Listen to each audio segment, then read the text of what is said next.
ये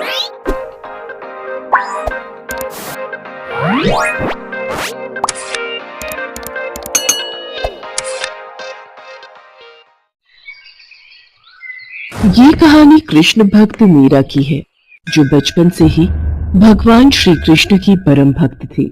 इसीलिए उसके माता पिता ने उसका नाम मीरा रखा था।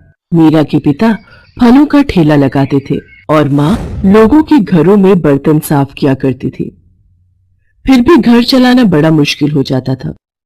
वो सभी एक टूटी फूटी झोपड़ी में रहते थे। जैसे जैसे मीरा बड़ी होती जा रही थी, कृष्ण भक्ति में उसका मन और ज्यादा लगने लगा था।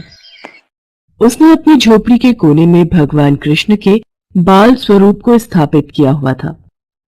वो अपने बाल गोपाल का पूरा ख्याल रखा करती थी। एक रात बहुत तेज बारिश होने लगी। मीरा की झोपड़ी में छत से पानी टपकने लगा और झोपड़ी में पानी भरने लगा। मीरा की माँ घबरा गई और मीरा से बोली, मीरा, ओ मीरा, जल्दी उठ बेटा, बारिश का पानी अंदर आ रहा है बेटा। मीरा को आवाज लगाने के बाद लीला अपने पति को उठाती है। तीनों घबरा जाते हैं। मीरा उठते ही सीधे अपने बाल गोपाल की मूर्ति को उठा लेती है और अपने माता पिता के साथ बाहर चारपाई पर बैठ जाती है। वो तीनों बारिश के थमने का इंतजार कर रहे थे, लेकिन बारिश नहीं रुकती, बल्कि पहले से भी तेज हो जाती है। धीरे धीरे झोपड़ी में घुटने तक पानी भर गया और सारा सामान पानी में बहने लग गया। ये देखकर मीरा के पिता रामू ने अपनी पत्नी लीला से कहा, लीला, पानी बहुत भर गया है, बारिश भी थमती नहीं। दिख रहा है हमें यहाँ से निकलना होगा। लेकिन हम जाएंगे कहाँ इतनी रात में? घर का लगभग सारा सामान पानी में बह चुका था, लेकिन मीरा ने अपने बाल गोपाल को कसकर पकड़ रखा था। रामू किसी तरह लीला को लेकर झोपड़ी से बाहर आ गया। बाहर तेज बारिश हो रही थी। तभी मीरा ने अपने पिता से कहा, बाबा, पास में ही कृष्ण मंदिर है, चलिए हम वहीं चलते हैं।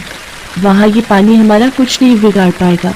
बिल्कुल सही कहा बिटिया, अब कृष्ण कन्हैया ही हमें बचा सकते हैं। लीला, जल्दी चलाओ। तीनों बारिश में भीगते हुए मंदिर पहुंचते हैं। मंदिर थोड़ी ऊंचाई पर था, इसलिए वो वहां पर सुरक्षित थे, लेकिन उनकी झोपड़ी पूरी तरह से बर्बाद हो चुकी थी। ये देखकर तीनों की आंखों में आंसू आ जाते हैं। लीला रोते हुए कहती है, हे भगवान, ये क्या हो गया? अब हम कहाँ रहेंगे, कहाँ जाएंगे हम? माँ, तुम परेशान मत हो, तुम देखना, मेरे बाल गोपाल सब ठीक कर देंगे। तीनों पूरी रात मंदिर में ही गुजारते हैं।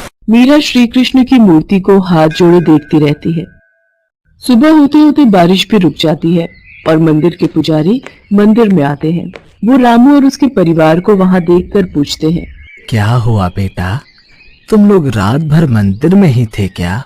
हाँ पुजारी जी, वो मेरी बेटी मीरा भगवान कृष्ण को बड़ा मानती है और कल उसने हमें इस मंदिर के बारे में बताया। मैं जानता हूँ उस बच्ची को, हर रोज यहाँ आती है अपने बाल गोपाल को लेकर। छोटी सी उम्र में इस बच्ची की भक्ति देखकर मैं तो दंग रह गया था। तुम बिल्कुल चिंता मत करो, भगवान की शरण में आए हो तो वो तुम्हारा भला जरूर करेंगे। तुम जब तक चाहो मंदिर में रह सकते हो। बहुत बहुत बहुत धन्यवाद पुजारी जी। उस दिन से रामू का परिवार कृष्ण मंदिर में ही रहने लगा। रामू और लीला ने वापस किसी तरह अपना काम शुरू किया और मीरा पूरा दिन मंदिर में काम करने में लगी रहती। वो बहुत खुश थी। उसे पूरे दिन भगवान श्री कृष्ण के पास रहने का मौका जो मिल गया था। वो बड़ी ध्यान से पुजारी जी को भगवान श्री कृष्ण का श्रृंगार करते देखती और ठीक वैसे ही अपने बाल गोपाल को सजा देती है। वो बाल गोपाल की मूरत से दिन भर बातें करती रहती थी। वो एक छोटे बच्चे की तरह उनका ख्याल रखती थी। धीरे धीरे वक्त बीतता गया। रामू ने फलों की दुकान खोली। वो तीनों लोग मंदिर के पास कमरा किराए पर लेकर रहने लगे, लेकिन मीरा घर से ज्यादा मंदिर में ही अपना वक्त गुजारती थी।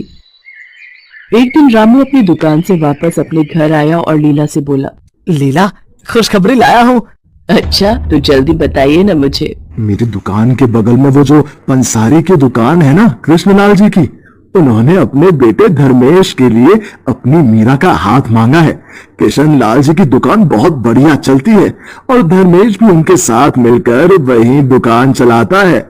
अपनी मीरा खुश रहेगी। और जानती हो, किशन लाल जी को कोई दान दहेज भी नहीं चाहिए। ये तो बहुत अच्छी बात है जी। मीरा भी सारी बातें सुन रही थी। उसने अपने माता पिता को टोकते हुए कहा, माँ, बाबा, मुझे कोई शादी वादी नहीं करनी। मैं बहुत खुश हूँ अपने बाल गोपाल के साथ और आप लोगों के साथ। ऐसा नहीं होता बिटिया, शादी तो सबको करनी पड़ती है। और तू चिंता मत कर, तेरे ससुराल वालों से कह देंगे कि तुझे तेरे बाल गोपाल को हमेशा साथ रखने दे। अब तो ठीक है ना?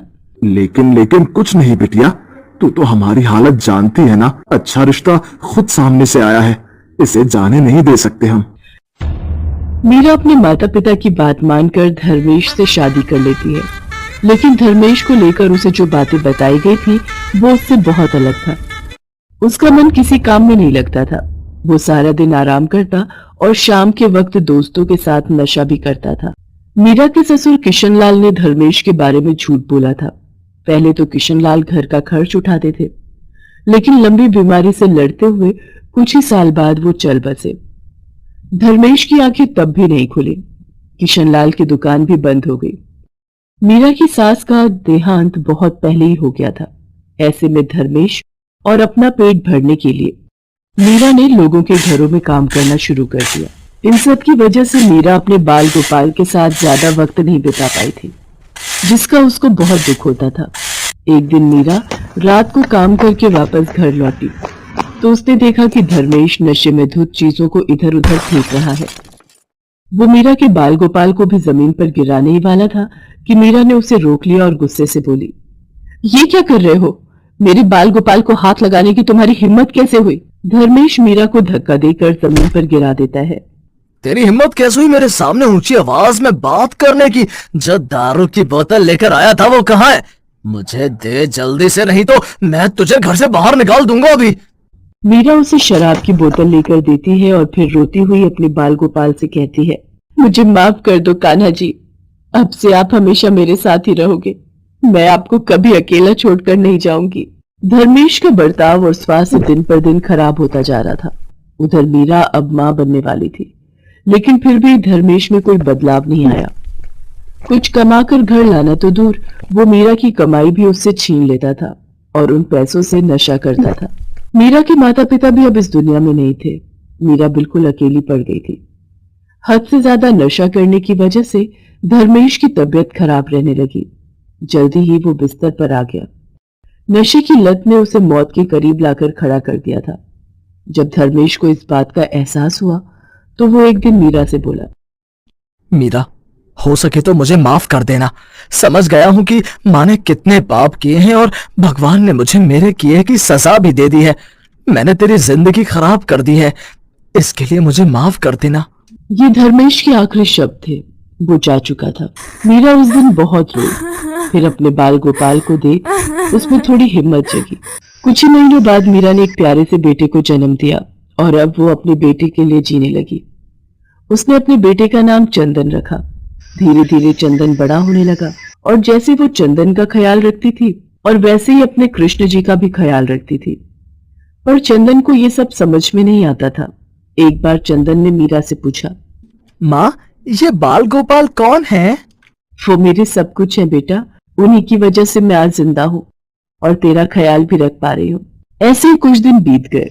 चंदन पढ़ाई में बहुत अच्छा था और अपनी माँ की मेहनत को भी महसूस करता था, इसलिए उसने दिल लगाकर पढ़ाई की और सरकार से स्कूल और कॉलेज में स्कॉलरशिप हासिल की और अच्छे अंकों से कॉलेज पास किया। कॉलेज पास करते ही उसे बहुत अच्छी नौकरी मिल गई। नौकरी मिलते ही चंदन मीरा के पास गया और बोला, मेरी नौकरी लग गई है माँ, आपको कोई काम करने की जरूरत नहीं है। अब घर का सारा खर्च मैं चलाऊंगा। अब बस तुम घर पर रहकर आराम करना। राधे कृष्णा, राधे कृष्णा। ये सब मेरे बाल गोपाल की कृपा है, तेरी मेहनत भी। मैं बहुत खुश हूँ बेटा, बहुत खुश। मीरा की आंखों में खुशी के आंसू आ जाते हैं। चंदन अपनी माँ के आंसू पोंछता है और उसे गले लगा लेता है। ऐसे ही कुछ दिन बीत जाते हैं। एक दिन गलती से चंदन के हाथ से भगवान कृष्ण की मूर्ति नीचे गिर जाती है। ये देखकर मीरा बहुत नाराज हो जाती है और गुस्से से कहती है, ये क्या किया तुमने, मेरे बाल गोपाल को गिरा दिया। ला मुझे दे उन्हें। माफ कर दीजिए माँ जी, मैंने जानबूझकर ये नहीं किया। तभी मीरा देखती है कि गिरने की वजह से बाल गोपाल की मूर्ति कई जगह से टूट गई थी। अब वो घबरा जाती है और कहती है, चंदन अभी जाकर डॉक्टर को बुला कर ले आ। चंदन अपनी माँ की आदत जानता था, इसी वजह से वो डॉक्टर को बुला लाया। चंदन पहले से ही डॉक्टर को सब कुछ समझा कर लाया था। डॉक्टर साहब, मेरे बाल गोपाल गिर गए थे, बहुत चोट आई है, आप इन्हें जल्दी से ठीक कर देंगे ना। डॉक्टर चंदन की तरफ देखता है और चंदन का इशारा देखकर वो बाल गोपाल की मरहम पट्टी करने का दिखावा करता है। फिर उन्हें मीरा को देते हुए कहते हैं, लीजिए माँ जी, ये ठीक हो गए। अभी कैसे, इतनी ऊपर से गिरे हैं मेरे बाल गोपाल। तुमने क्या ये आला शक्ल देखने के लिए लगा रखा है? इसे लगाकर मेरे बाल गोपाल की जांच कर लो कि सब ठीक है ना। डॉक्टर फिर चंदन की शक्ल देखता है, उसके इशारा करने पर फिर आला लगाकर जांच करने का दिखावा करता है। उसके बाद जो हुआ उसने डॉक्टर के होश ही उड़ा दिए। उसे बाल गोपाल की धड़कन सुनाई दे रही थी। उसने एक बार नहीं कई बार जांच की, पर हर बार उन्हें दिल की धड़कन की आवाज सुनाई दी। डॉक्टर के चेहरे का रंग ही उड़ गया।